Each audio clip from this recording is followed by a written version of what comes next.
Around 5,000 years ago, at the end of Mahabharat War, the ancient enlightened Hindu civilization consisted of 10,000 Hindu traditions, or sampradayas, that existed in 56 Hindu nations, 200 Hindu kingdoms, 1,700 Hindu provinces that covered more than 6 million kilometers square of Asia. The Supreme Pontiff of Hinduism, SPH, Bhagavan Sri Nityananda Paramashivoham, is the reviver of Kailasa, this ancient enlightened Hindu civilizational nation. Kailasa is an unbroken cultural, religious, historical, civilizational, and sovereign continuation and revival of multiple of these historical Hindu sovereign states and Hindu ecclesiastical entities. The unbroken continuity of these ancient Hindu nations through Kailasa results in the legal recognition of Kailasa as per the international customary law, particularly the doctrine of continuity. The international law, the doctrine of continuity, implies that upheavals and revolutions within a country, changes in government, territorial adjustments, measures taken during military occupation, or other internal transformations do not negate the existence of the country, do not affect the legal personality and international obligations of the country or state. The Vienna Convention on Succession of States in Respect of Treaties, 1978, addresses these principles of the doctrine of continuity as it outlines international law during situation of state succession or continuation. International law recognizes a state's legal personality by recognizing its identity. This perspective extends even during the period when the given state or country is annexed or occupied by a foreign power. Even in such cases, the legal personality of the state is considered to persist, enabling its subsequent re-establishment. Historical examples dating back to the 18th century include cases like Portugal and Genoa that were re-established after the Vienna Congress of 1815. More recent examples include countries such as Poland, Ethiopia, Czechoslovakia, Albania, and Austria that were re-established after World War II. Even when a nation is deprived of its territory, the nation continues to exist. Its sovereignty and international legal personality continues to persist. The Dalai Lama, as the spiritual and temporal leader of Tibet, exemplifies this principle. In 1959, the Dalai Lama was exiled and forced to flee. Despite the challenges faced, the Dalai Lama continues to advocate for the preservation of Tibetan culture and garners worldwide support for Tibetan autonomy on the global stage. Similarly, from 1309 to 1376, the Pope of Catholicism had been in exile in Avignon. Despite this, he was recognized as the head of state as well as head of the church and given full privileges of the position after their return to Rome. Even in 1861, much of the papal territories had been lost, leaving the Pope with no sovereign territory other than the papal residence and related buildings. Yet his temporal powers were still acknowledged. He was recognized as a head of state, and later, the Lateran Treaty of 1929 formally re-established papal sovereignty over the Vatican City. The Sovereign Order of Malta further exemplifies this principle, retaining international recognition as a sovereign entity despite the permanent loss of their territory upon Napoleon's invasion in June 1798. Despite such permanent loss of territory, the sovereignty and the international legal personality of the Sovereign Order of Malta continue to persist. Much later in 1894, the order settled in Rome and acquired two properties, the Magistral Palace and the Magistral Villa that received extraterritorial status. Today, the order maintains diplomatic relations with 112 countries, issues its own diplomatic passports, currency, stamps, and vehicle registration plates, and has been granted observer status in the United Nations. All these examples of state re-establishment illustrate the principle of continuity of states, as per international law, that a state's legal personality persists over time. A nation continues to exist even after a complete loss of territory. A far more striking example is of the oceanic countries, which are under the threat of their entire nation being drowned and submerged due to rising sea levels owing to global warming. In response to such existential threat of climate change, Pacific Island nations, including Tuvalu, have enacted constitutional amendments and made international declarations affirming that their nation and their sovereign rights will continue to persist, despite their entire territory being lost to the sea.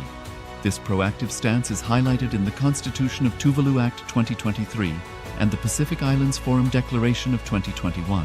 The Supreme Pontiff of Hinduism, Bhagavan Sri Nityananda Paramashivoham, through the line of succession is the present 203rd Emperor of the Hindu sovereign kingdom of Surangi Samrajya. He was crowned on the 31st of December 2004 at the age of 26. Thus, by very same principles of the doctrine of continuity, through which the international legal personality of Portugal, Genoa, Poland, Ethiopia, Czechoslovakia, Albania, Austria, Vatican, Tibet, Sovereign Order of Malta, and several other nations has been recognized despite having undergone a period of exile, annexation, occupation by a foreign power, or despite loss of territory. The SPH Nityananda Paramashivoham, through well-established legal and historical facts about the Hindu sovereign state of the Surangi Samrajyam, derives all sovereign rights and powers of the royal lineage of the Surangi Samrajyam as its 203rd sovereign emperor, from his inheritance and continuation of the unbroken succession of the kingdom of Surya Vamsa Surangi Samrajyam Sarvanapitha. Surya Vamsa Surangi Samrajyam, through unification with 20 other sovereign Hindu states and sovereign ecclesiastical, historical entities, became part of the United States of Kailasa, which thus became a sovereign, independent juridical state, with the SPH Nityananda Paramashivoham as the sovereign. Just as how the oceanic nations like Tuvalu have safeguarded their sovereignty from the existential threat of total submersion by amending their constitution and asserting that their sovereignty will persist regardless of the loss of their territory, Kailasa, which is a sovereign continuation of 21 sovereign Hindu states and sovereign ecclesiastical historical entities, is also reviving and continuing the Kumari Kandam Hindu nations that got submerged. As per the doctrine of continuity, these facts imply that the Kailasa's statehood is recognized by international law and manifests as a natural outcome of well-established historical legal facts. Share your time, talent, and treasure. Become part of Kailasa. Sign up as an eCitizen https://kailasa.ecitizen.info. Around 5,000 years ago, at the end of Mahabharat War, the ancient enlightened Hindu civilization consisted of 10,000 Hindu traditions, or sampradayas, that existed in 56 Hindu nations, 200 Hindu kingdoms, 1,700 Hindu provinces that covered more than 6 million kilometers square of Asia. The Supreme Pontiff of Hinduism, SPH, Bhagavan Sri Nityananda Paramashivoham, is the reviver of Kailasa, this ancient enlightened Hindu civilizational nation. Kailasa is an unbroken cultural, religious, historical, civilizational, and sovereign continuation and revival of multiple of these historical Hindu sovereign states and Hindu ecclesiastical entities.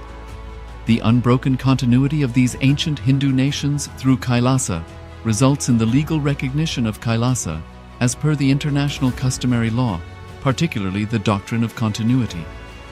The international law, the doctrine of continuity, implies that upheavals and revolutions within a country, changes in government, territorial adjustments, measures taken during military occupation, or other internal transformations do not negate the existence of the country, do not affect the legal personality and international obligations of the country or state. The Vienna Convention on Succession of States in respect of treaties, 1978, addresses these principles of the doctrine of continuity as it outlines international law during situation of state succession or continuation. International law recognizes a state's legal personality by recognizing its identity. This perspective extends even during the period when the given state or country is annexed or occupied by a foreign power. Even in such cases, the legal personality of the state is considered to persist, enabling its subsequent re-establishment. Historical examples dating back to the 18th century include cases like Portugal and Genoa that were re-established after the Vienna Congress of 1815. More recent examples include countries such as Poland, Ethiopia, Czechoslovakia, Albania, and Austria that were re-established after World War II. Even when a nation is deprived of its territory, the nation continues to exist. Its sovereignty and international legal personality continues to persist. The Dalai Lama, as the spiritual and temporal leader of Tibet, exemplifies this principle. In 1959, the Dalai Lama was exiled and forced to flee. Despite the challenges faced, the Dalai Lama continues to advocate for the preservation of Tibetan culture, and garners worldwide support for Tibetan autonomy on the global stage. Similarly, from 1309 to 1376, the Pope of Catholicism had been in exile in Avignon. Despite this, he was recognized as the head of state as well as head of the Church, and given full privileges of the position after their return to Rome. Even in 1861, much of the papal territories had been lost, leaving the Pope with no sovereign territory other than the papal residence and related buildings. Yet his temporal powers were still acknowledged. He was recognized as a head of state, and later, the Lateran Treaty of 1929 formally re-established papal sovereignty over the Vatican City. The Sovereign Order of Malta further exemplifies this principle, retaining international recognition as a sovereign entity despite the permanent loss of their territory upon Napoleon's invasion in June 1798. Despite such permanent loss of territory, the sovereignty and the international legal personality of the Sovereign Order of Malta continue to persist.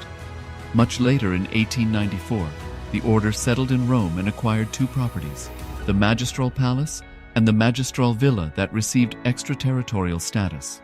Today, the order maintains diplomatic relations with 112 countries, issues its own diplomatic passports, currency stamps, and vehicle registration plates, and has been granted observer status in the United Nations.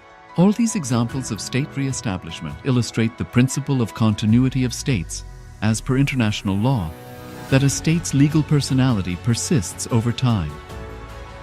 A nation continues to exist even after a complete loss of territory. A far more striking example is of the oceanic countries, which are under the threat of their entire nation being drowned and submerged due to rising sea levels owing to global warming. In response to such existential threat of climate change, Pacific Island nations, including Tuvalu, have enacted constitutional amendments and made international declarations affirming that their nation and their sovereign rights will continue to persist, despite their entire territory being lost to the sea. This proactive stance is highlighted in the Constitution of Tuvalu Act 2023 and the Pacific Islands Forum Declaration of 2021. The Supreme Pontiff of Hinduism, Bhagavan Sri Nityananda Paramashivoham, through the line of succession is the present 203rd Emperor of the Hindu Sovereign Kingdom of Surangi Samrajya. He was crowned on the 31st of December 2004 at the age of 26. Thus, by very same principles of the doctrine of continuity, through which the international legal personality of Portugal, Genoa, Poland, Ethiopia, Czechoslovakia, Albania, Austria, Vatican, Tibet, Sovereign Order of Malta, and several other nations has been recognized despite having undergone a period of exile, annexation, occupation by a foreign power, or despite loss of territory.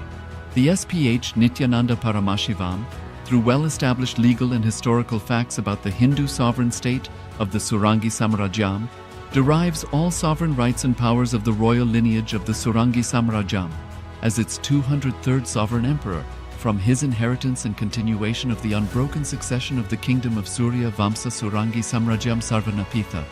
Surya Vamsa Surangi Samrajyam, through unification with 20 other sovereign Hindu states and sovereign ecclesiastical, historical entities, became part of the United States of Kailasa, which thus became a sovereign, independent juridical state, with the SPH Nityananda Paramashivoham as the sovereign. Just as how the oceanic nations like Tuvalu have safeguarded their sovereignty from the existential threat of total submersion by amending their constitution and asserting that their sovereignty will persist regardless of the loss of their territory, Kailasa, which is a sovereign continuation of 21 sovereign Hindu states and sovereign ecclesiastical historical entities, is also reviving and continuing the Kumari Kandam Hindu nations that got submerged. As per the doctrine of continuity, these facts imply that the Kailasa's statehood is recognized by international law and manifests as a natural outcome of well-established historical legal facts. Share your time, talent, and treasure. Become part of Kailasa. Sign up as an eCitizen https://kailasa.ecitizen.info. Around 5,000 years ago, at the end of Mahabharat War, the ancient enlightened Hindu civilization consisted of 10,000 Hindu traditions, or sampradayas, that existed in 56 Hindu nations, 200 Hindu kingdoms, 1,700 Hindu provinces that covered more than 6 million kilometers square of Asia. The Supreme Pontiff of Hinduism, SPH, Bhagavan Sri Nityananda Paramashivoham, is the reviver of Kailasa. this ancient, enlightened Hindu civilizational nation. Kailasa is an unbroken cultural, religious, historical, civilizational, and sovereign continuation and revival of multiple of these historical Hindu sovereign states and Hindu ecclesiastical entities. The unbroken continuity of these ancient Hindu nations through Kailasa results in the legal recognition of Kailasa as per the international customary law, particularly the doctrine of continuity. The international law, the doctrine of continuity, implies that upheavals and revolutions within a country, changes in government, territorial adjustments, measures taken during military occupation, or other internal transformations do not negate the existence of the country, do not affect the legal personality and international obligations of the country or state. The Vienna Convention on Succession of States in Respect of Treaties, 1978, addresses these principles of the doctrine of continuity as it outlines international law during situation of state succession or continuation. International law recognizes a state's legal personality by recognizing its identity. This perspective extends even during the period when the given state or country is annexed or occupied by a foreign power. Even in such cases, the legal personality of the state is considered to persist, enabling its subsequent re-establishment.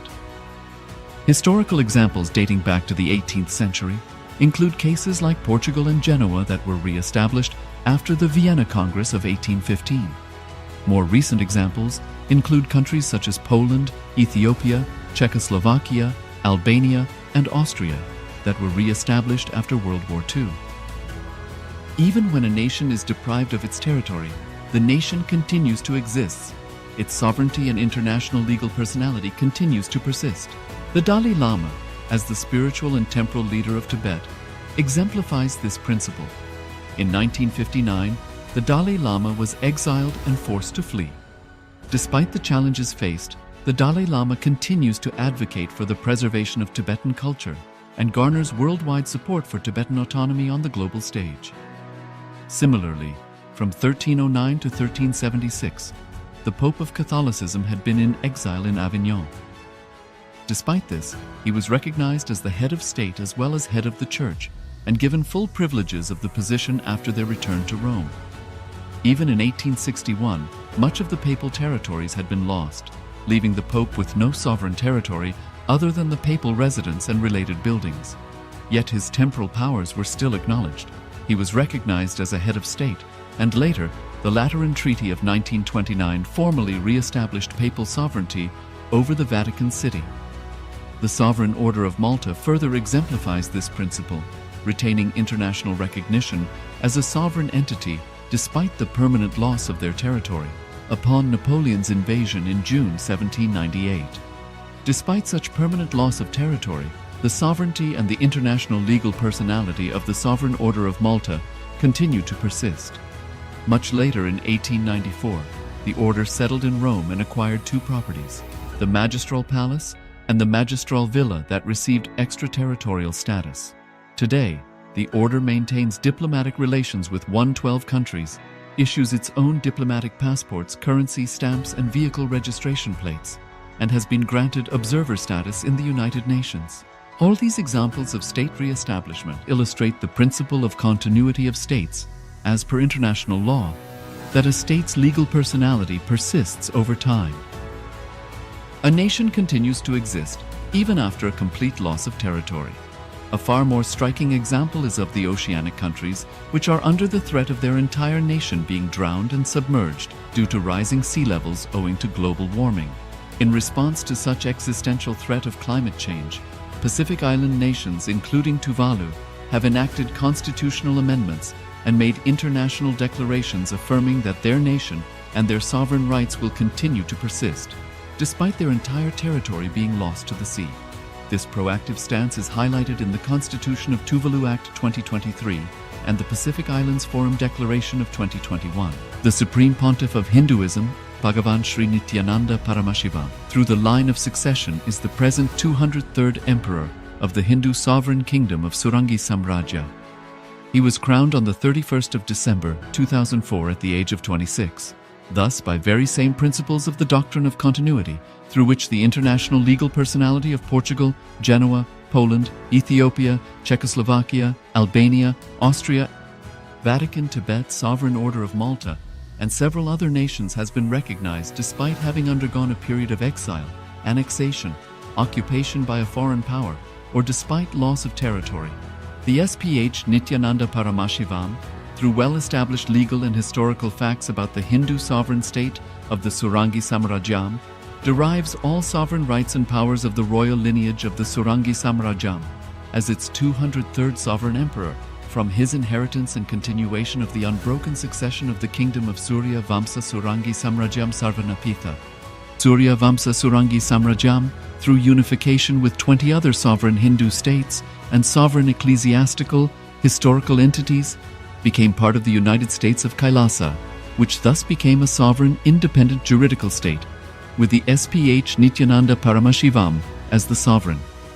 Just as how the oceanic nations like Tuvalu have safeguarded their sovereignty from the existential threat of total submersion by amending their constitution and asserting that their sovereignty will persist regardless of the loss of their territory, Kailasa, which is a sovereign continuation of 21 sovereign Hindu states and sovereign ecclesiastical historical entities, is also reviving and continuing the Kumari Kandam Hindu nations that got submerged.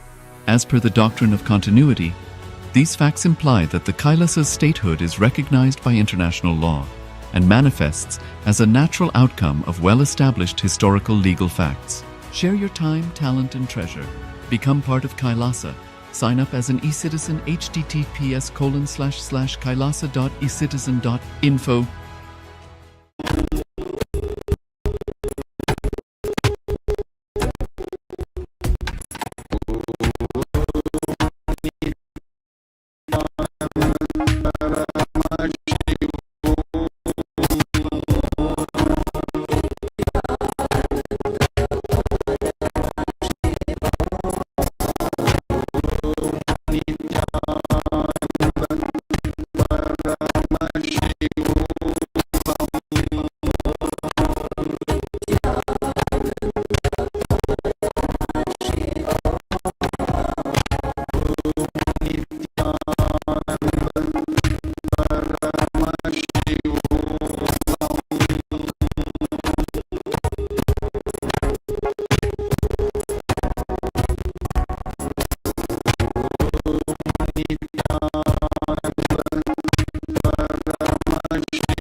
First session of the day, Nityananda Yoga. We're going to perform the Prata Vinyasakam and the Dvitiya Vinyasakam for 108 and 308 asana sequences. Pressing all participants to please settle down on your yoga mats. Have your Panchapatam and Udani one cup and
conscious resolution, or you want to manifest as part of the spiritual community and the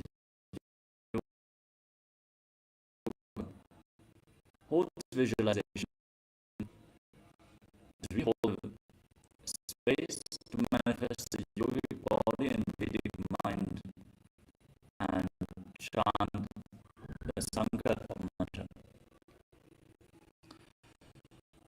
Om Namo Pada Samasa Durichakshaya Dvara Bhagavat Shri Nityananda Paramashiva Priyatam Shri Nityanandeshwari Paramashiva Shakti Sameta Shri Nityanandeshwara Paramashiva Priyatam Cha Adya Purvota Evam Guna Visheshena Vishishtaya Asyam Shapaditao Purnalokya Yuktadagata Yogira Sharira Siddhyatam Paramashiva Shaktiya Vishkaranartham Nityana Yoga Vyasam Karishye. Now wash your right hand once more. Om Mapaupaspridishya. And then place your Panchavattam and the near side, our palms way. And let's get ready to enter into the first asana of the sequence, Sukhasana. Sit in a comfortable cross-sit position with your head, neck and spine in a straight line. Place your hands on top of your knees in Bindu Mudra with index fingers and thumbs together. Gaze forward. Engage Mahamudra, which is a combination of the Mula Bandha, the root lock, contracting your perineal floor around the anus and pulling it inwards. Intensely pull on your internal organs with all the bandhas. Pull your stomach in and out towards your spine and contract your abdominal muscles. This forms the abdominal lock, Uddiyana Bandha. Also lock your throat by pressing the chin firmly against your chest and internally contracting your throat muscles, which is the Jalandhara Bandha. These three bandhas, root lock, abdominal lock, and throat lock, form Mahamudra Bandha. Breathe in Samana Kumbhakam. Inhale fully and hold your breath firmly. Then exhale fully and again hold your breath after the exhalation. Meditate on the flame in your navel region. Intensify the samana within your body. Manifest your authentic identity just by increasing the samana in your body. Visualize yourself as Lord Shiva and internally chant the japa Soham again and again. Visualize the japa rotating around your throat in a circular manner. This will cleanse your Vishuddhi chakra and awaken Vak Shakti, the power of speech, as you align your speech to Paramashiva with the japa. As we enter to the first asana of the sequence.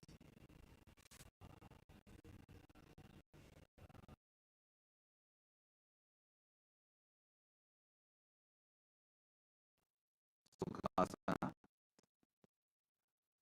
Tat Sukhasanamithyuktamashat Samachatet Asanam Vijitam Yena Chitam Dena Jagatrayam.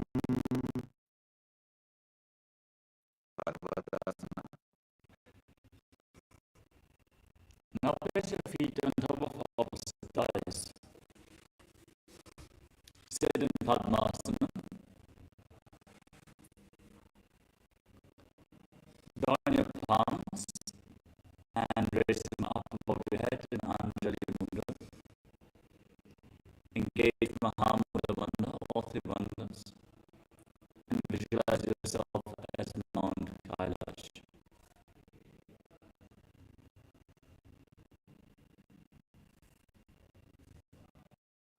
Atavakshe Mahadeva Parvatasana Mangalam Yatkritva Sthirarupi Syat Chakradi Vilopanam. Halibhasana. Now extend your feet out in front. Join the bits of your feet together. Interlock your hands behind your back and lean forward and down. Place your forehead on the ground.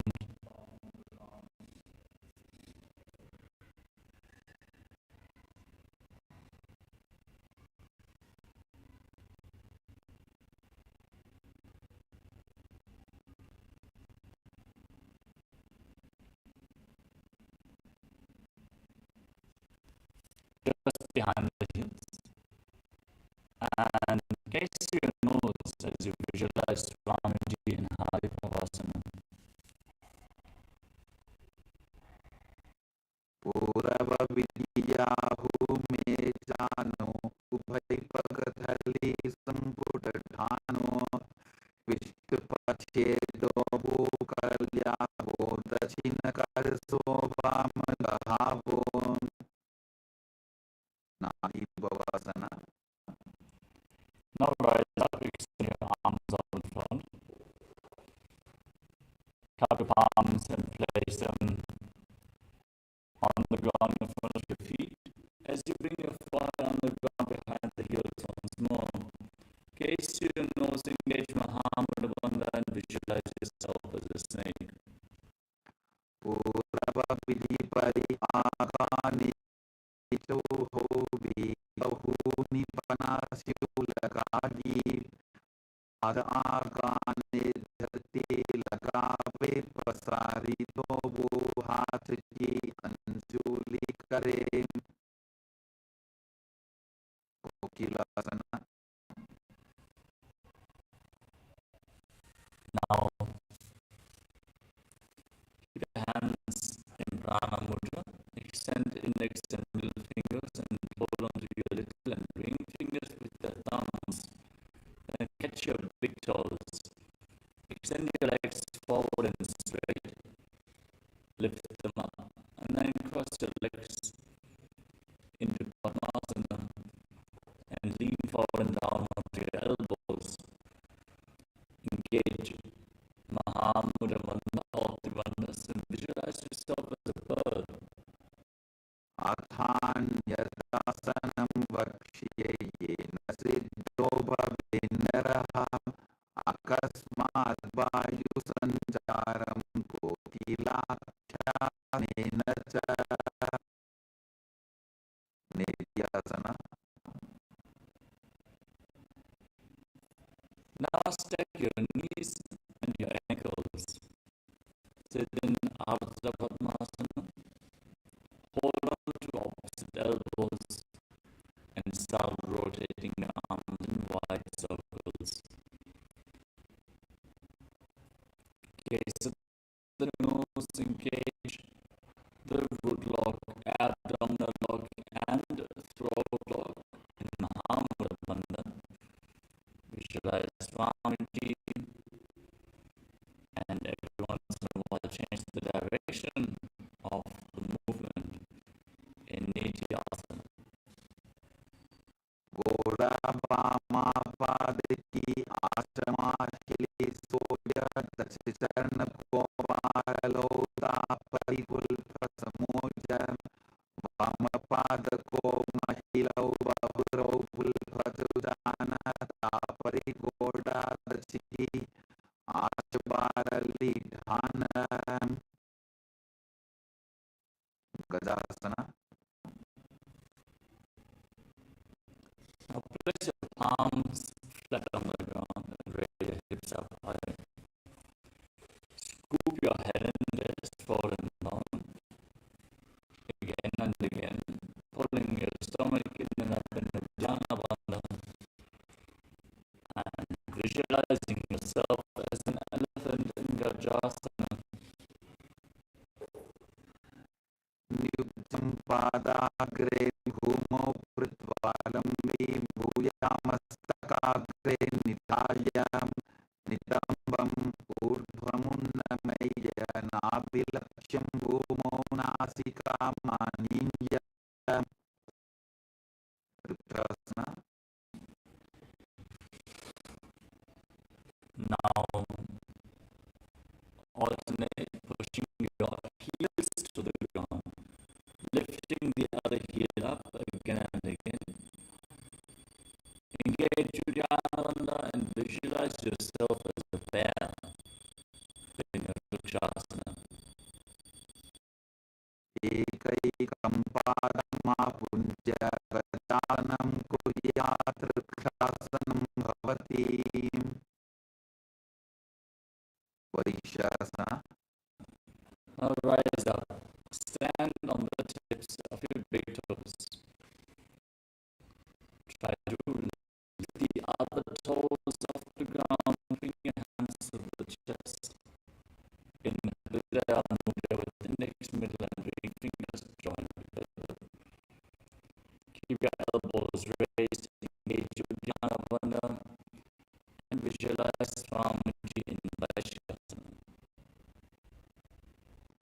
Keshena padayugalam bandvati shetadhomukha athapaishyavakshe yakritva satyavan bhavet. Balalingasana. Next up is Urdhva Chanukarna. Stand in Arimandi position. Heels together, toes pointing outwards and knees bent. Bring your hands to the chest, elbows raised, then lift one knee up along the center of your body and follow along with the respective hand.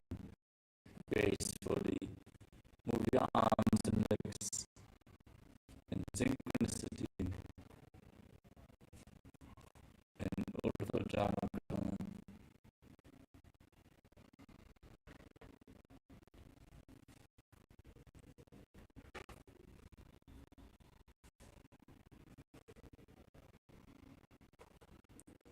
Moving on to Balalingasana.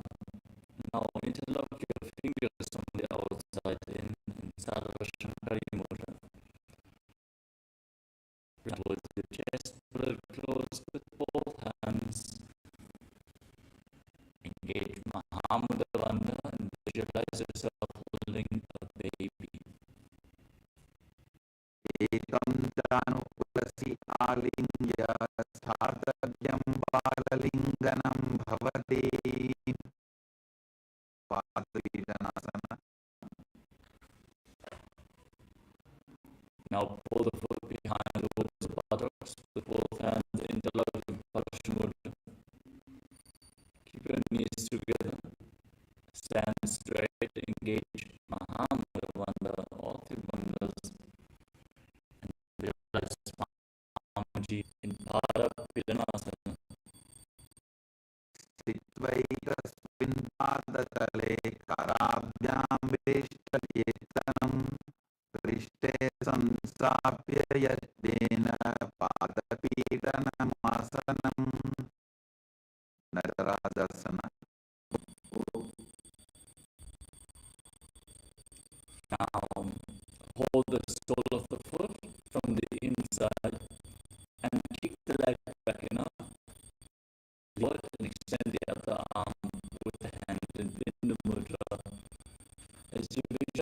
yourself as Lord Nataraja. तानपादं क्रौञ्चं च मरीचिं वीरभद्रकं नटराजं त्रिकोणं च सुत्रान्तुष्टप्रसारणे बाललिङ्गसन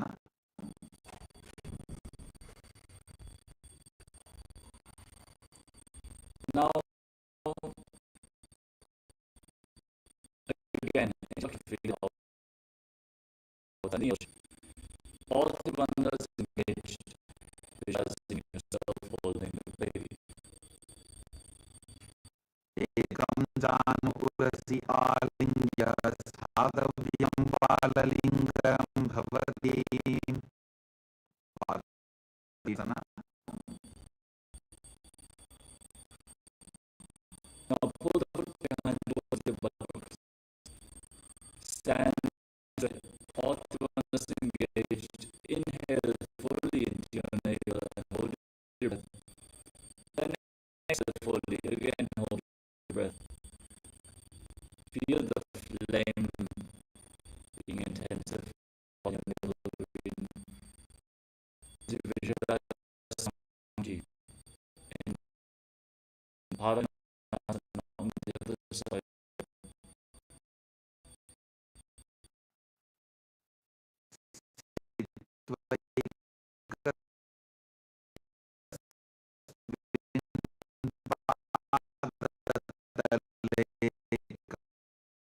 काव्यं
उत्तानपादं क्रौञ्चं च महीं हृदकं नटराजं त्रिकोणं च साङ्गुष्ठप्रसारणे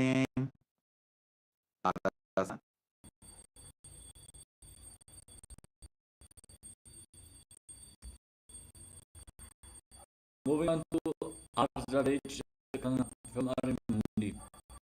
Heels together, toes pointing outwards, knees bent. Bring your hands to the chest, elbows raised, right behind left. And starting the right arm forward, like bend.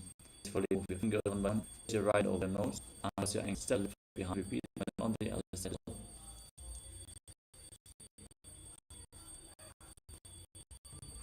Move on to the and visualize yourself as a skeleton and shake your body intensely. Hold the visualization that you are a skeleton and dance wildly. Visualize your bone structure and shake intensely. So bold integrity into your very bone marrow.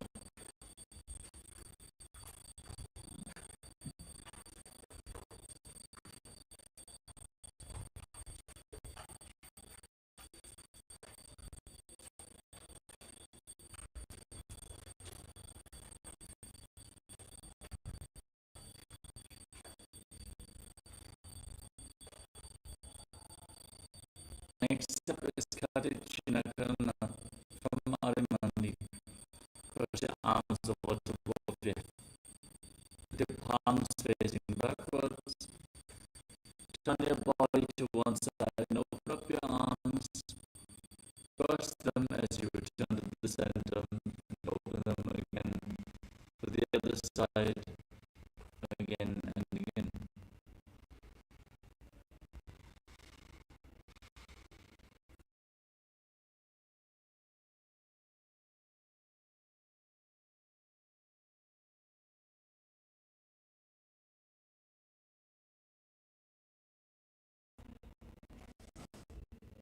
Next up is Tadasana. Now rise up onto the tips of your toes and raise your arms up parallel above your head. Engage Mahamudavanda or Bandhas. Visualize yourself as a palm tree.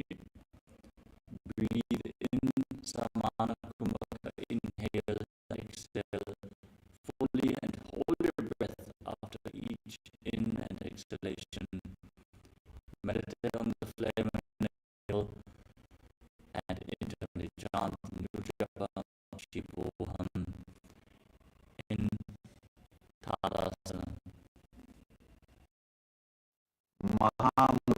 महामुद्राबद्धपूर्णौ ताडासनविभेदकान् विनोत्तानं सदा कुर्यादन्तर्वत्नीपरिप्रियाम् उत्तानासना. Now lean forward and down and place your palms on the mat if you can. If you can not the floor, no problem. You can hold on to your calves or your knees and pull yourself down just a little bit more. Bend from the hip. Try to keep your back as straight as possible and bring your forehead against your knees. Engage Mahamudavanda or Bandhas. Root lock, abdomen lock and throat lock. And visualize Swamiji in Uttanasana. महामुद्राबद्धपूर्णौ ताडासनविभेदकान् विनोत्तानं सदा पुर्यादन्तर्वत्निपतिप्रिया Tarakshvasana. Now rock your hands forward and step your feet back and put tall plank. Lock your throat and rotate your head from side to side as you visualize Swami in a space. Gajasana margam varam varam dakshina kokshim savyakokshim nadetem tarakshvasanam bhavati. Bhujangasana. Now lay down on your stomach. Hands at the side of the shoulders. Then lift your head, roll your back up. Raise your head and chest by the strength of your lower back. Open up your mouth and inhale through the throat. And Bhujangasana Mudra. Visualizing yourself go and Bhujangasana.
Nirbardade nityam sarvaroga vinasham jagabhudayevi bhujangasana. Now push yourself back up into a plank and alternate pulling your knees towards your chest back and forth. Visualize Swamiji as you start breathing in Sahasrara Kumbhaka. Inhale through your nose, lead the prana along your spine and hold it along the various energy centers of the spine in Shashasana. Gajasana samstito janudvayamapuncha varam varam kartavyam shashasanam bhavati. Rathasana. Now step 1 foot forward in between the two hands. Then alternate jumping your feet forward and back again and again. Change the position of your feet as you visualize yourself pulling a chariot. Breathe calmly through your nose. Gajasana samstito ekam varam puromargena bhajitva kartavyam tathasana bhavati. Virabhadrasana. Now rise up. Keep one foot at the front, the other foot far back. Back toes facing sideways. Bend the front knee at a 90-degree angle and raise the arms up parallel above your head. Engage Uddiyana Bandha, the abdominal and gaze towards your thigh. As you visualize yourself as Lord Virabhadra in Virabhadrasana. Vasishtamata kaundinyam urdhokudameva ashtavakramadhotanam mayuram setu bandhanam uttanaparam kroncham chamaricham virabhadrakam katarajam trikonam cha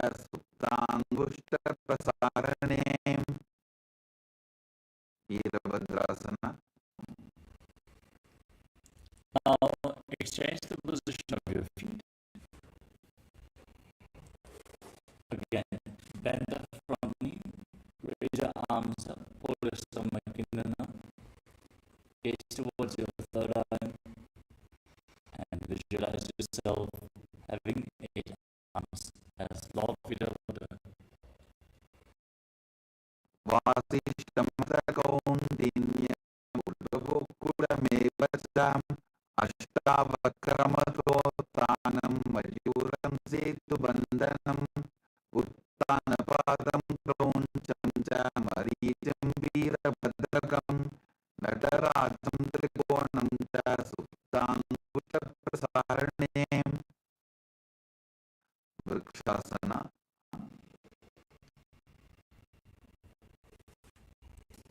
Now stand on one leg and raise the other foot against the inner opposite thigh. Join your palms in Adimudra and raise them up above your head. Engage Uddiyana Bandha, the abdominal lock, and visualize yourself as a tree in Vrikshasana, the tree pose.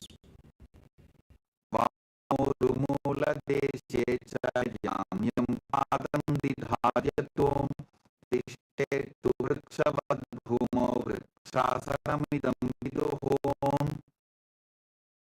Gavrasana. Now bring your hands in front of your chest and bring the raised foot on top of the opposite hip as you visualize yourself as Lord Garuda in Garudasana. गरुडासनमावक्ष्ये येन ध्यानं स्थितं भवेत् सर्वदोषाद्विनिर्मुक्तो भवतीह महाबली. एकपादमुरो बद्ध्वा एकपादेन दण्डवते जङ्घापादसन्धिदेशे जानुभ्यग्रं व्यवसितः. Vrikshasana. Now exchange the position of your feet, raise the other foot up towards the inner opposite thigh and join your hands in Anjali Mudra and raise them up. Engage Uddiyana Bandha. Put your stomach in and up. Breathe calmly and deeply as you visualize yourself as a tree.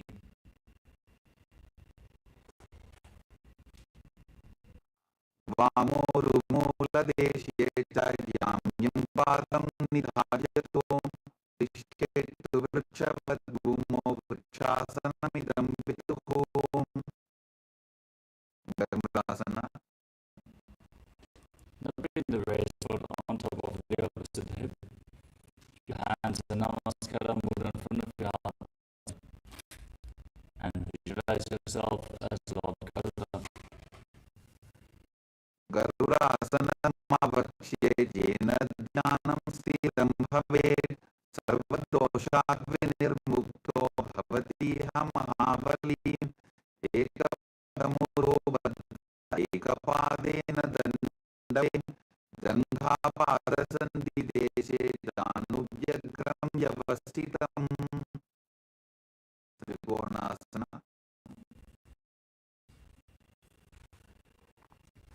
Now step one foot forward, the other foot far back.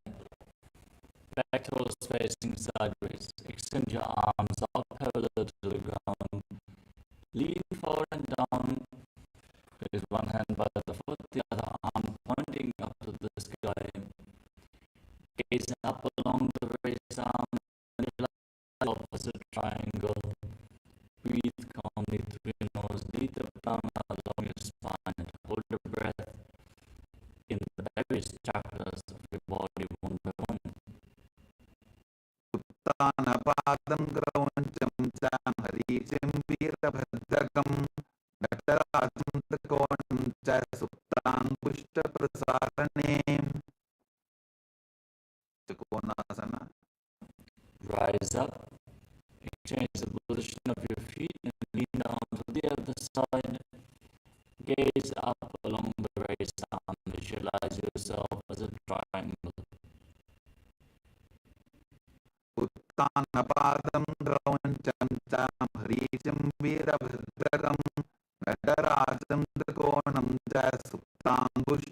Prasarane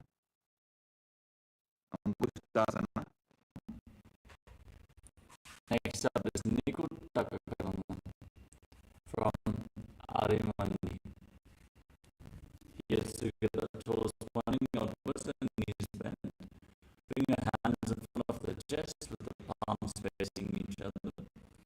Lift one heel off the ground. Stop it down. Lift the other foot up again and again as you exchange the position of your hands in front of your chest.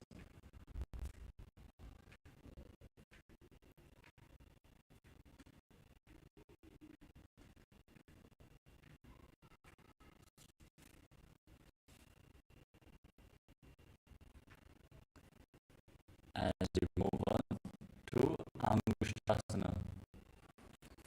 Now squat down all the way. Sit on raised heels and keep your knees off the ground. Join together and bring your hands in Namaskara mudra in front of your heart center. Visualize Swamiji in your space and start passing like a bee on the inhalation and exhalation. Brahmari Kumbhaka. Internally chanting Nirujapa Sadashivoham. Abandhasanamidyahuhu Bodhakshasanamevacham Angushtamushtikam Yayam Brahma Prasaditam Datam. Saulasana. Now step 1 foot forward and keep your hands at the side of the body with the palms facing forward in Bada Mudra. Visualize Swamiji in your space and keep passing like a bee on the inhalation and exhalation. Brahmari Kumbhaka. Prasaryekam padatalam samstapitvegapadakam Vidunanasana. From the same position, lean forward down, hold on to the big toe of the foot and the heel of the back. Visualize Swamiji in Vidunanasana. Pulvastito padamekam prasarya tatpadakam samsprishyet karena pulpanjanyam dharayet karena dhunam gedam jabhyase chobhayatram. Saurasana. Now step the front foot in, sit on the heel and extend the other leg forward. Keep your hands at the side, palms facing forward, fingertips barely touching the ground, and visualize Swamiji in Saurasana. Prasaryekam padatalam samstapitvegapadakam Vidunanasana.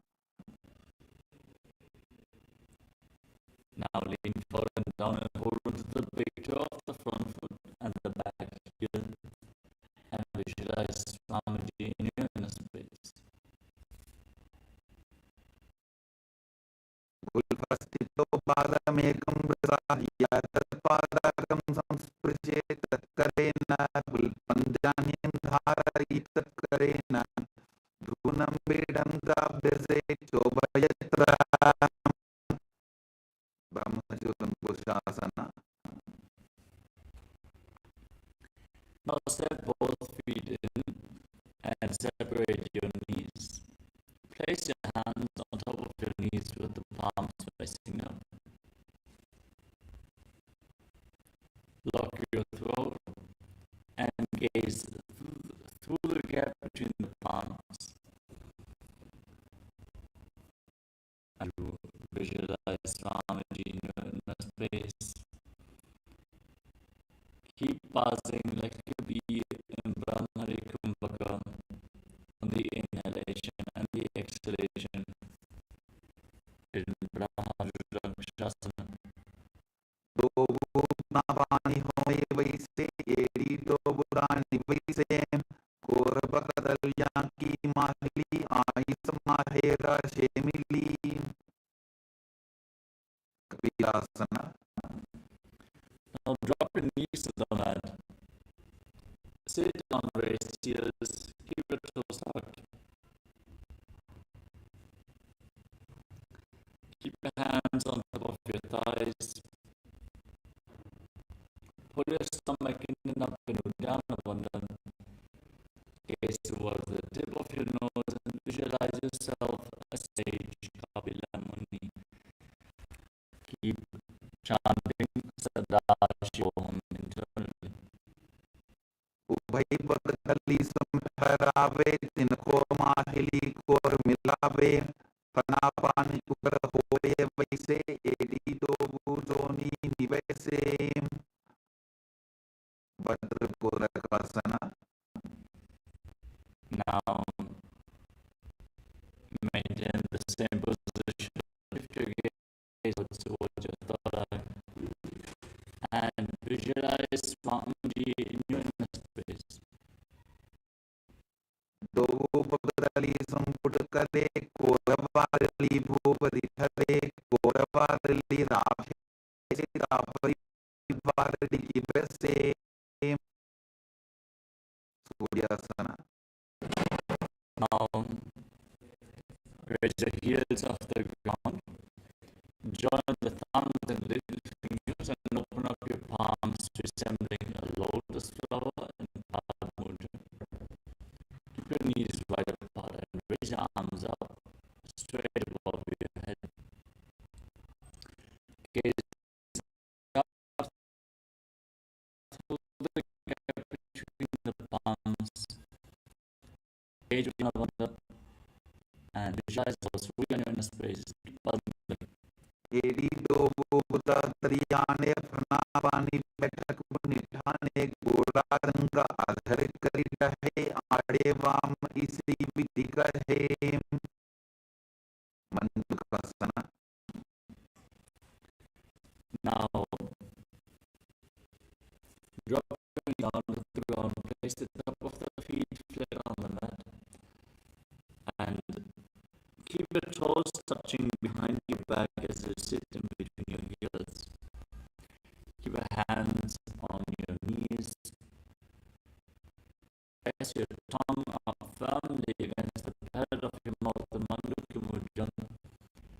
Gaze towards your third eye.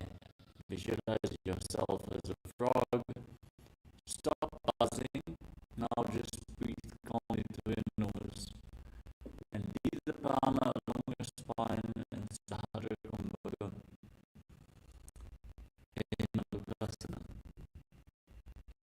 Padatalo Prishtadeshe Angushte Dveta Samstrishete Jano Yugmam Puraskritya Sadhye Nandukasanam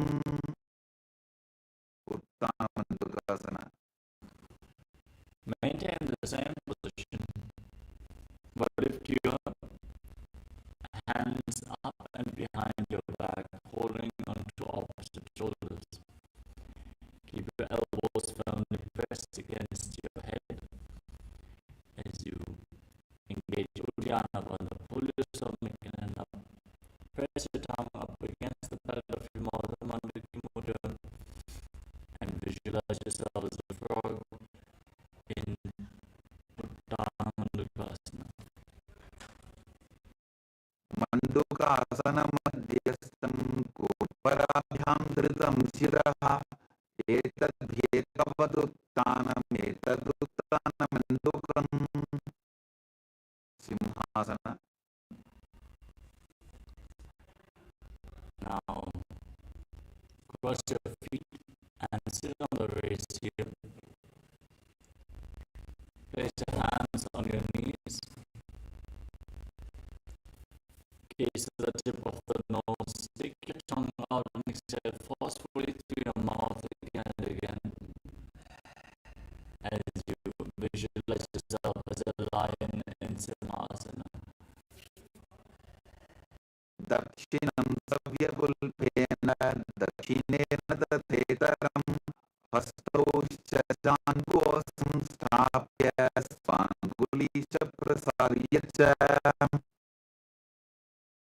Bhadrasana. Now draw the soles of your feet together, the toes pointing backwards, your knees wide apart. Sit on the heels. Cross your arms behind your back and hold on to opposite big toes in Prana Mudra. Lock your throat in Jalandhara Bandha. Gaze towards the tip of the nose. Visualize Swamiji in your inner space.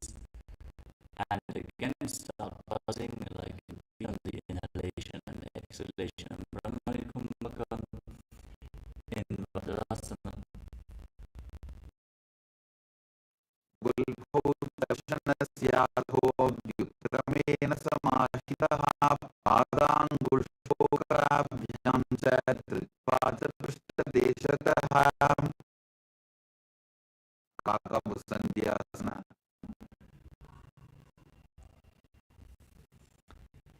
Now, place your palms on the ground in front of you. Bring your knees onto your arms towards your armpits. Lean forward. Excuse me. With the feet flat on the mat, the knees raised, bring your hands in between the legs and wrap them around behind your back. Try to interlock your fingers behind your back in Parush Mudra. Gaze towards the tip of the nose and visualize yourself tall. Keep pausing like a bee. Prathame vesko ukadathane dogo hatha pagami saane tinko modinalya palyaave shabate aprasit karave. Kanipavasana. Now place your palms on the ground. Bring your knees onto your arms.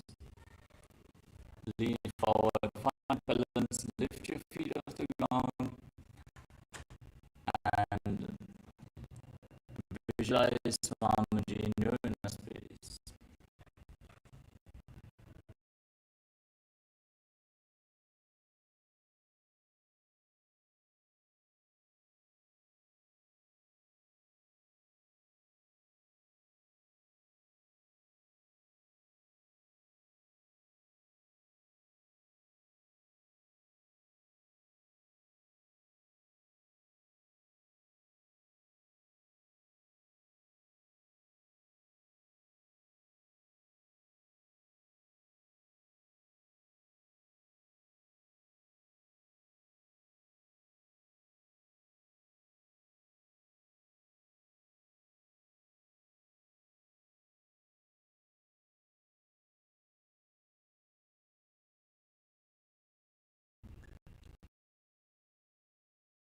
आसन को गुण आशीत शिता होगी तो आची होई. Kapalyasana. Now place your head on the ground. Form a triangle between your head and your hands. Bring your knees onto your elbows, your hips above your shoulders, and then extend your legs up straight. Gaze towards the nose and visualize Swamiji in your inner space.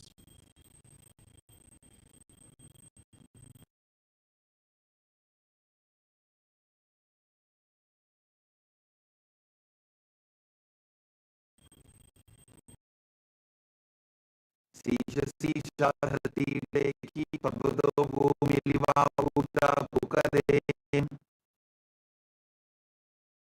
Parshvamayurasana. Now gently close down. Come to a squatting position. Rotate your body to one side. And one knee and the wrist straight hip. Start breathing in Vichaka Kumbhaka. Exhaling deeply and slowly as you hold your breath after each exhalation. Then lean forward. Find balance. Lift your body off the ground and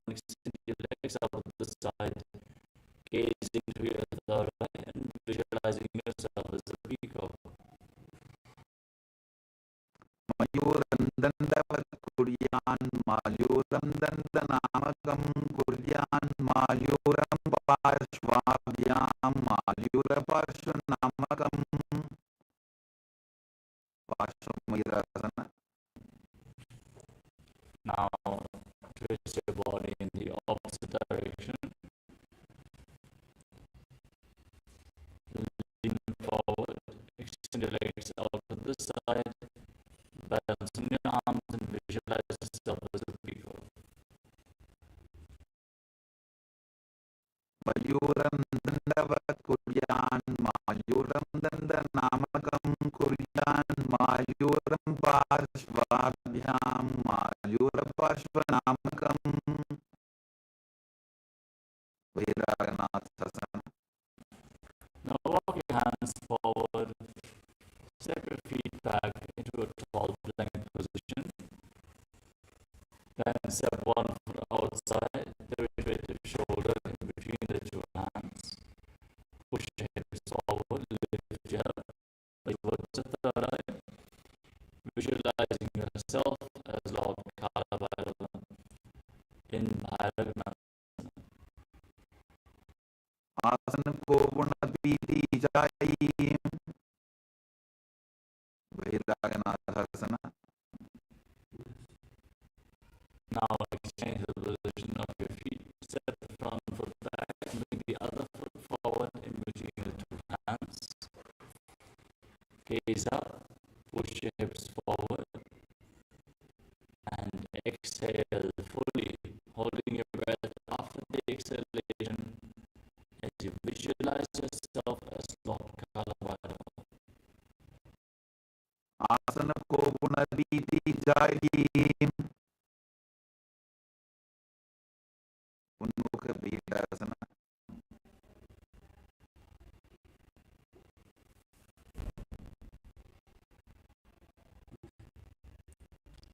Now, set the front foot back. Try to bring your heels to the mat. As you bring your forearms down to the ground, keep your hips raised, lift your head and gaze up towards your third eye. Visualize Swamiji in Unmukha Pītāsana. भूनिस्थौ जानूनि हस्तौ च दुष्पदममङ्गुहम् उत्थापिताङ्घ्रियुगलकटिस्थलमभिरुकाम्. वसिष्ठासन. Now rise back up onto your hands and rotate your body, lifting one arm straight to the sky. Gaze upwards along the right arm and visualize yourself as Sattva-Shishta. Exhale and hold your breath in Rechaka Kumbhaka. ऊर्ध्वकुक्कुटवासिष्ठमरीचिहलमत्स्यकं परिवृत्तिं चोदरस्य विविधं धनुरासनम्. वसिष्ठासन. Now rotate your body in the opposite direction. With the other arm up, gaze up and visualize yourself as Sattva-Shishta. वासिष्ठमरीचिहलमत्स्यकं परिवृत्तिं चोदरस्य विविधं धनुरासनम्. अंजनीयासन. Now come to a seated position with the legs extended forward. Bring your hands underneath the bust with the thumbs facing up. Elbows close to your body. Lock your throat in Jalandhara Bandha, the throat lock, tuck. Gaze towards the tip of the nose. Exhale and hold your breath. Internally chant the new japa, Mahasadaashivoham, and visualize yourself as Lord Hanuman in Anjaneyasana.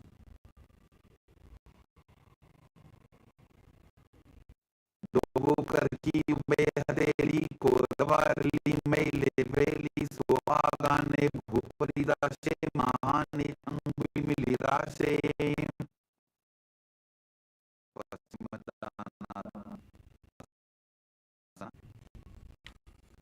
Now lean forward and down and hold on to your big toes and Pranayama with the index and middle fingers. Try to bring your forehead to the ground as you bend from your waist.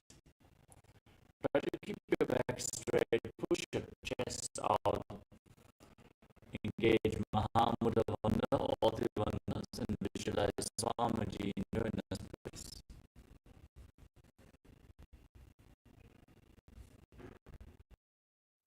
जानु परिललाडन्तु पश्चिमं तानमुच्यते येन केन प्रकारेण सुखं धार्यं दजायते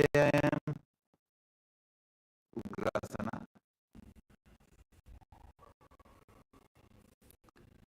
Now interlock your hands around your neck. Slightly separate your knees and lean forward and down. Bring your head down in between the legs. Engage all three windows. Squeeze your core intensely as you visualize Kali in Ugrasana. स्वपानिभ्यां दृढं धृत्वा जानुभैशिरोऽन्यसेत् आसनोग्रमिदं प्रोक्तं भवेदनिलजीवनं देहावसानहरणं पश्चिमोत्तानसंज्ञकं ययेत् तदासनं श्रेष्ठं प्रत्यहं धारयेत् सुधीः. परिचयासना. Now step one foot in towards your body and keep the knee raised. Wrap your respective arm around the raised knee and interlock both hands behind your back. Lean forward and down and visualize yourself as Sage Marichi. As you exhale and hold your breath and engage the Mula Bandha. उत्तानपादं क्रौञ्चं च मरीचं वीरभद्रकं नटराजं त्रिकोणं च सुप्ताङ्गुष्ठप्रसारणे. महामुद्रासना.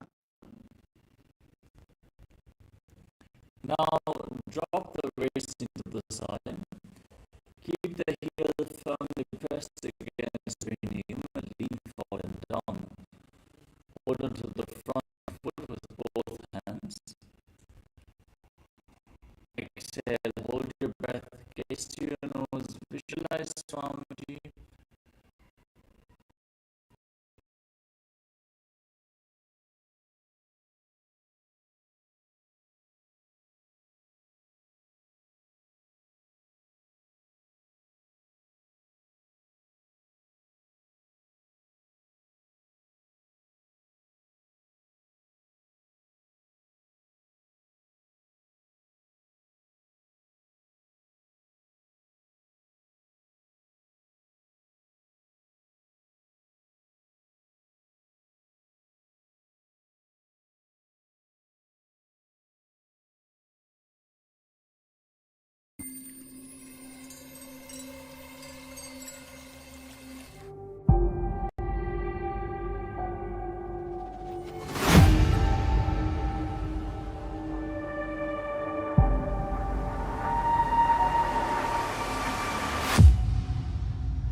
नित्यानन्दं परमसुखदं केवलं ज्ञानमूर्तिं द्वन्द्वातीतं गगनसदृशं तत्त्वमस्यादिलक्ष्यम् एकं नित्यं विमलमचलं सर्वधी साक्षिभूतं भावातीतं त्रिगुणरहितं सद्गुरुं तं Namami. Yes, Nityam Alashu. Nityanandam. And welcome to today's such a wonderful auspicious occasion. We have the Pongal celebration that is going on throughout the Kerala side, celebrating the Pongal, and the grand celebration of the Kumbh Mela has already started. Yesterday we had the live satsang where Swamiji revealed so much about the Kumbh Mela, about the Param Satya, and how the Kumbh Mela is one of the largest human gathering. It's not just the spiritual gathering; it's largest human gathering itself. So, with this celebration that has already began on this with this auspicious occasion, let's begin with our the Paramashivoham Level 1 sessions. We just finished 108 asana sequence, Pratham Vinasagrama. Sound says very beautifully. Yoga is the way you align your body to the cosmos, tune yourself to the cosmos. So, without miss, every single day, go on doing yoga. Push your limits. The more you are able to stretch, give it more push and break your limitations, whether it is through the asanas, whether through the pranayamas, through the bandhas, or various other components of the yoga itself. So with this, if you want to share your experience of yoga, please go ahead and share. Meanwhile, get ready for the power manifestation as well. So meanwhile, we'll be welcoming all the participants, those who are in the Zoom. We have Ma Mahabharvi, who is Nityanandama. Nityanandama. We have Ma Yang Yan Hong, Nityanandama. Nityanandama. We have Ma Kali Wang, Nityanandam. Nityanandama. And we have Ma Nadiyogi, Nityanandam. It's Nityanandam. And all the participants on YouTube and other social media platforms, welcome all of you. Yes. Welcome. It's good to have you with us. Yes. So with this, let's get ready to manifest the powers of third eye. Meanwhile, you can get ready with the power manifestation with the blindfold. To cover your eyes, will be entering into seeing picture blindfolded. Means seeing the details of the picture which will be displayed to you, seeing every details through the power of third eye, through the power of will. See, there are various examples, as we have already mentioned, how Sanjaya was, through the power of remote vision, through the power of third eye, he was scanning the Kurukshetra war, the Mahabharata war that was going on, which is the historical event that took place in the Kurukshetra war. And he was able to describe every single thing in detail, what even person is thinking, their emotional imbalance, how they are thinking, their emotions, what else is going on. So this is the power of third eye. So with this, let's get ready to manifest the power of third eye. You can have the blindfold ready with you. Meanwhile, we'll be entering into the SUPREME. So the SUPREME goes as Kapalantarmano yasya tishthanmilitalochanaha kramena manasodharyat lakshaye lakshamuttamam.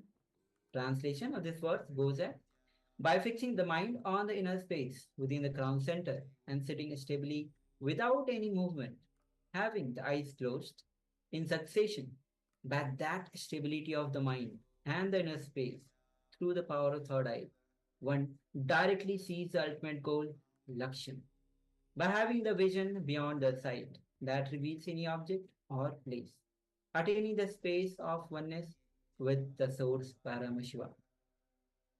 So with this, let's get ready to manifest the powers of third eye.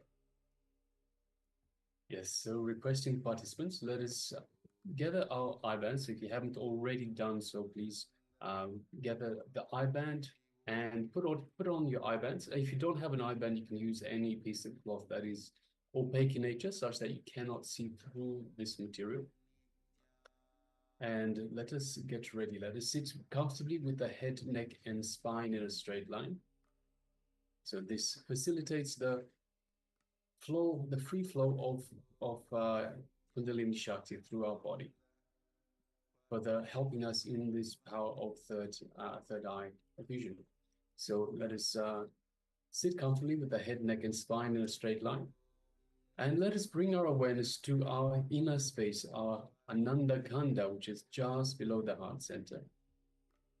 Just in there, let us visualize Swamiji in our Ananda Kanda, our inner space. So visualize Swamiji, your favorite murti, your favorite image of Swamiji. Visualize it in your inner space. And connect to Swamiji, connect through that murti, through that image of Swamiji, connect to Swamiji.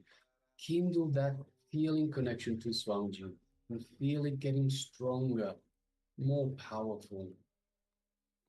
And through this feeling connection, you can feel the love and the infinite grace that Swamiji is showering on you, the infinite compassion that Swamiji is radiating from your inner space, from your Ananda Ganda.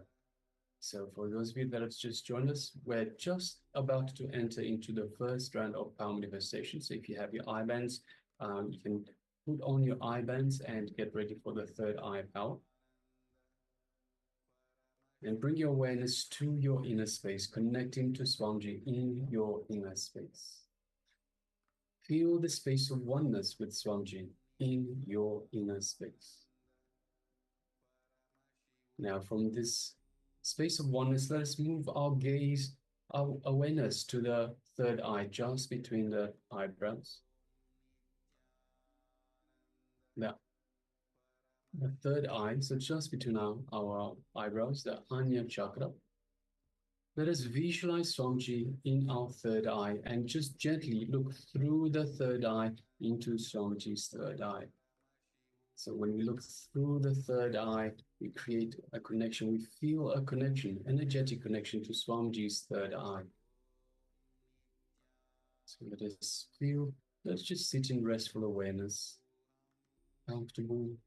Drop any thoughts, any distractions. Just unclutch from any distractions, any thoughts, any worries. Unclutch from the phone ringing. Unclutch from messages, unclutch from everything external, unclutch from everything internal, anything the mind throws at you, any worries. Just continue to unclutch again and again. So we observe the thought, but we let it go back down. We don't engage with the thought, just let it go back down. And coming back to awareness in the third eye, feeling that connection to Swamiji's third eye. Just feel the energy in your third eye as Swamiji is awakening and activating your third eye for this power manifestation.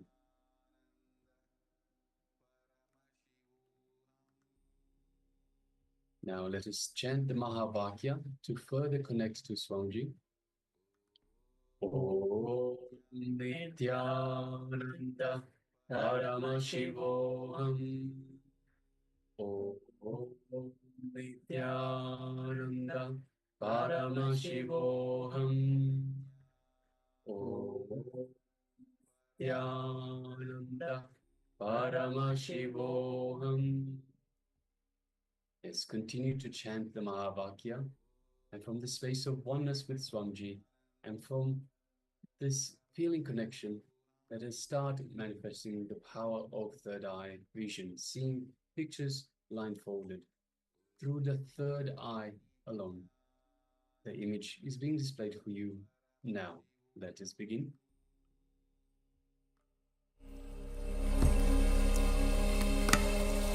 Om Nityananda Paramashivoham.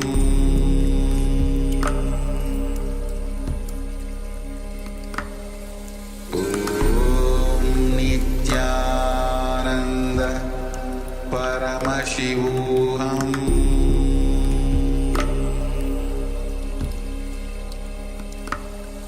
Om Nityananda Paramashivoham.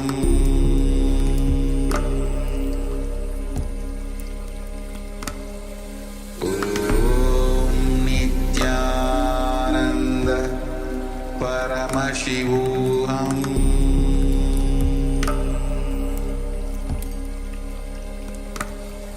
Om Nityananda Paramashivoham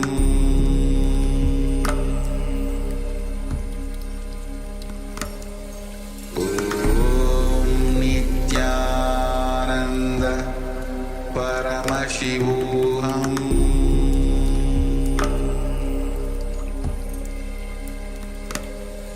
Om Nityananda Paramashivoham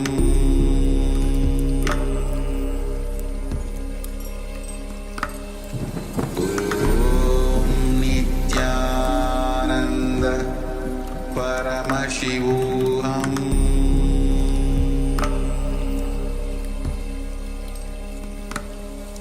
Om Nityananda Paramashivoham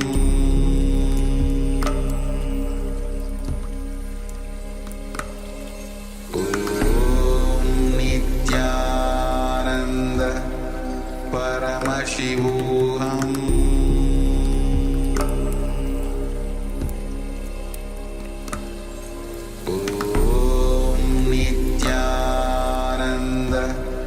Paramashivoham Om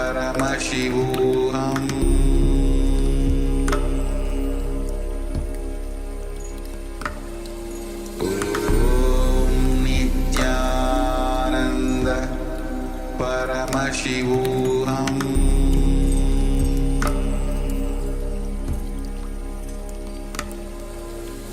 Om Nityananda Paramashivoham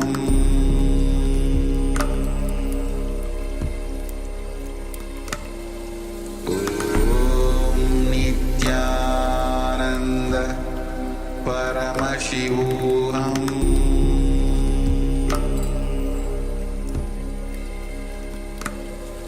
Om Nityananda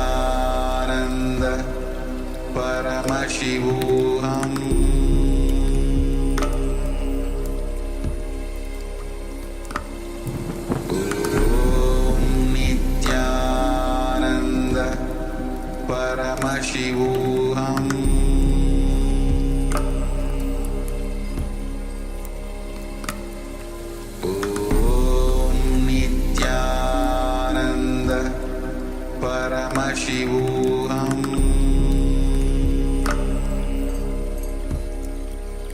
Paramashivoham Om Nityananda Paramashivoham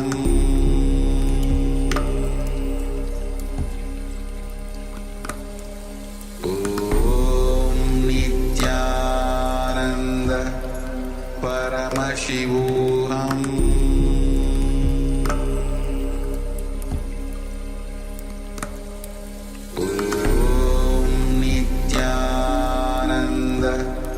Paramashivoham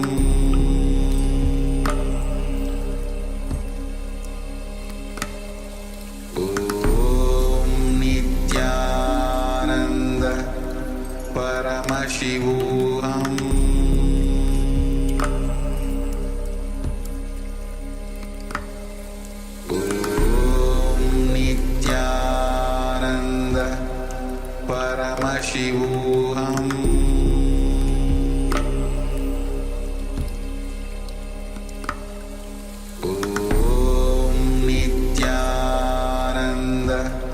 Paramashivoham Paramashivoham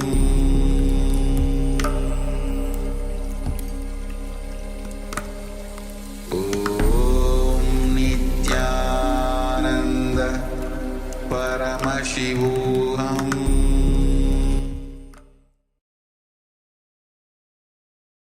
Now slowly, very slowly, you can remove your eye bags and you can open your eyes.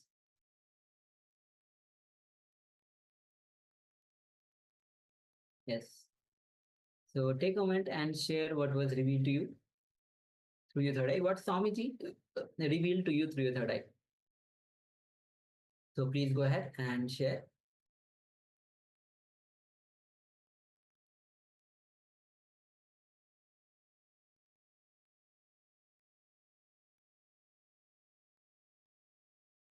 And understand that the power of third eye. Some says again and again that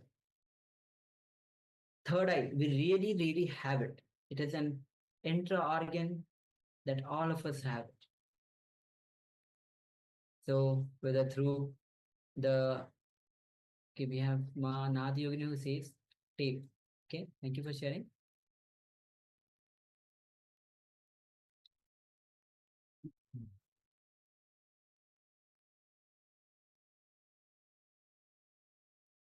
It's important to understand that these powers of the third eye, they manifest. It is through the third eye, which is our connection. It is a connection to the divine that manifests these powers. So it is important to understand. We see through the third eye. So everything is revealed to us through the third eye and third eye alone. So we don't engage the physical eyes, just the third eye. So the revelations are given from the divine through Swamiji in the third eye. So it's very important to understand that.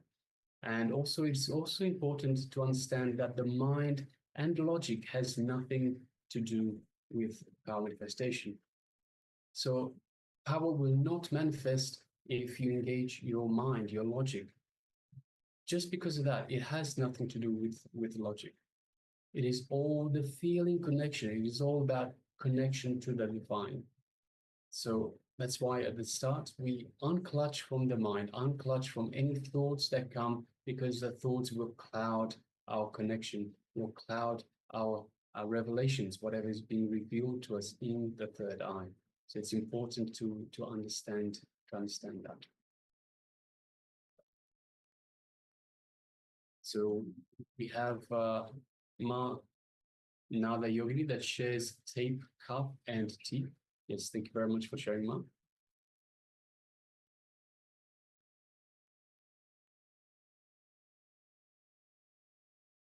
And table as well. Yes, thank you, Ma.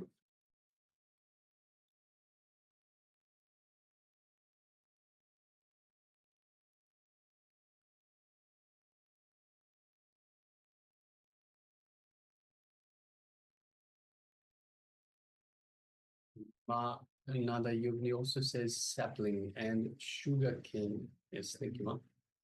And we have Ma Yang Yan Ong that shares a yellow chiffon skirt, a pair of hands, red jewelry, white dot, green food that resembles rice. Okay, yes, thank you very much for sharing, Ma.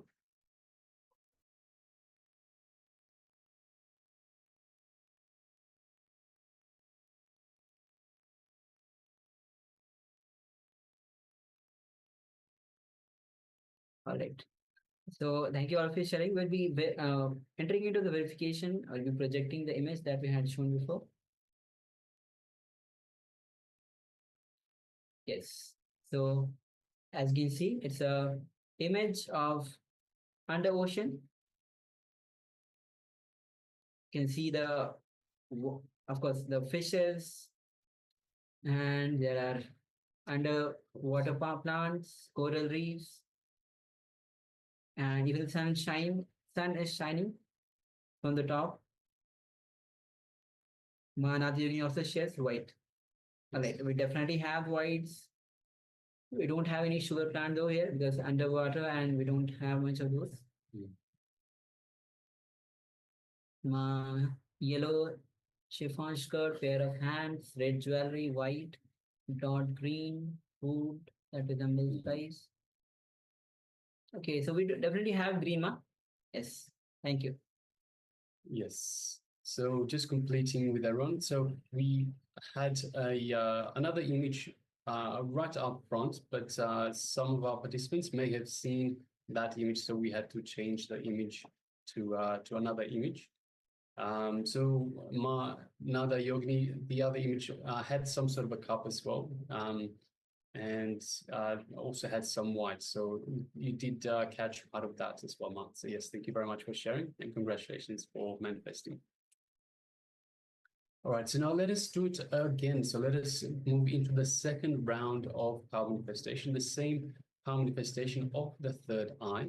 So requesting all participants once again to please put on your eye bands. So once again, if you don't have eye bands, you can use any piece of cloth that will cover your eyes such that you cannot see through.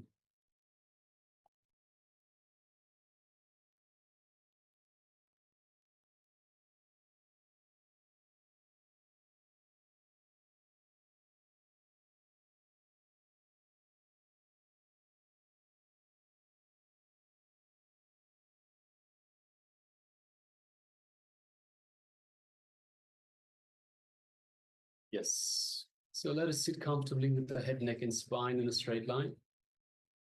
So after you have put on your eye bands,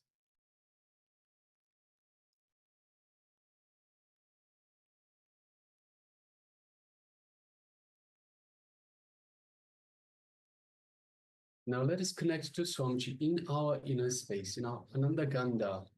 Let us visualize Swamiji's Murti, our favorite Murti, our favorite image that we feel most connected to in our inner space. And let us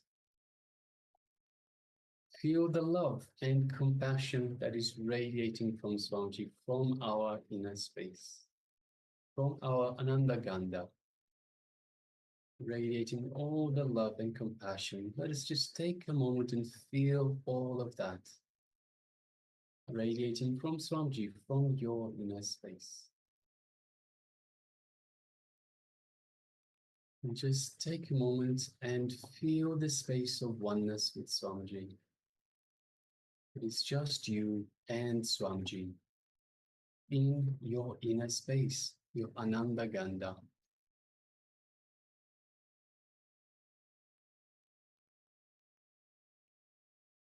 Now let us move our gaze to the third eye, just between the eyebrows. And let us gently look through the third eye into Swamiji's third eye. As we do so, we feel a connection, an energetic connection from Swamiji's third eye into our third eye.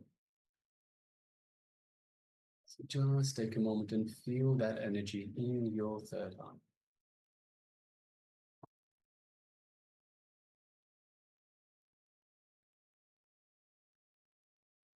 Now let us start chanting the Mahavakya to further connect to Swamiji.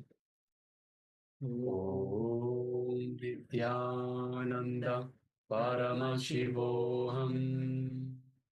Om Nityananda Paramashivoham.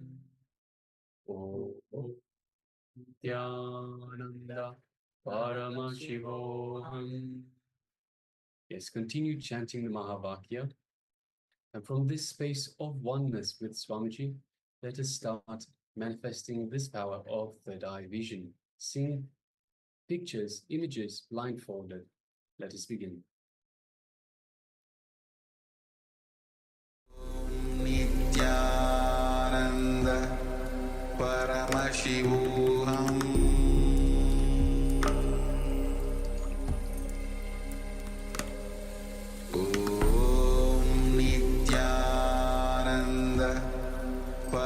Paramashivoham.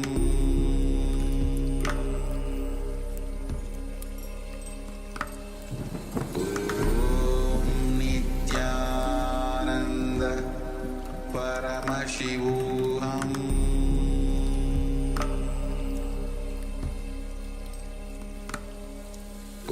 Om Nityananda Paramashivoham. Paramashivoham.